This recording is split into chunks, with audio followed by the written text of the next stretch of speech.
হঠাৎ যদি বাসাতে হয় অতিথির আগমন, ভেজিটেবল ডিম ভাজা দিয়ে সেরা আপ্যায়ন, সাথে রাখবেন ডাল।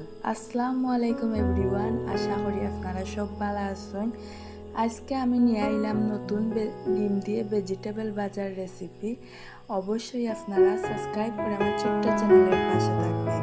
তো প্রথমে একটি আলু, একটি টমেটো, অর্ধেক গাজর, একটি পেঁয়াজ, 3টি কাঁচামরিচ, কয়েকটি ধনেপাতা, সাথে রয়েছে 2টি ডিম। আলুগুলা আমি গ্রেট করে নিয়েছি, গাজরগুলো আমি গ্রেট করে নিয়েছি, ধনেপাতাগুলা কুচি করে নিয়েছি, পেঁয়াজটি কুচি করে নিয়েছি, কাঁচামরিচও কুচি করে নিয়েছি। সুন্দর করে প্লেটের মধ্যে সাজিয়ে পরিবেশন করেছি।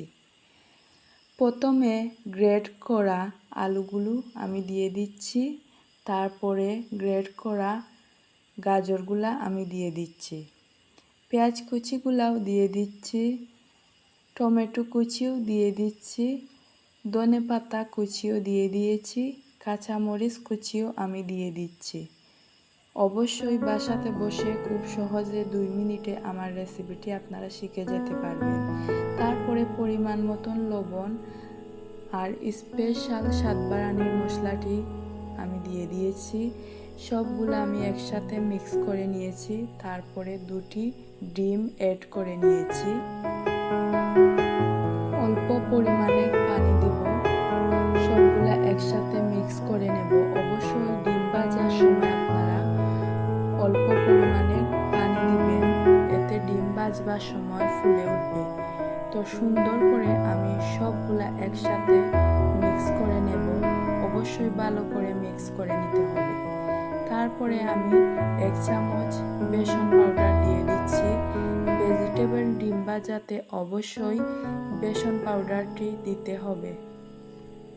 আপনারা কিন্তু ভিডিওর টেকনিকটি ফলো করবেন, ভিডিওটি মনোযোগ সহকারে দেখবেন। তারপরে একটি ফ্রাই প্যানে পরিমাণ মতন তেল গরম করে ভেজিটেবল আর ডিম মিক্স করা সব কিছু আমি একসাথে দিয়ে দিচ্ছি। তারপরে উল্টো পাল্টে ভালো করে লাল করে ভেজে ডিমটি নামিয়ে নেব।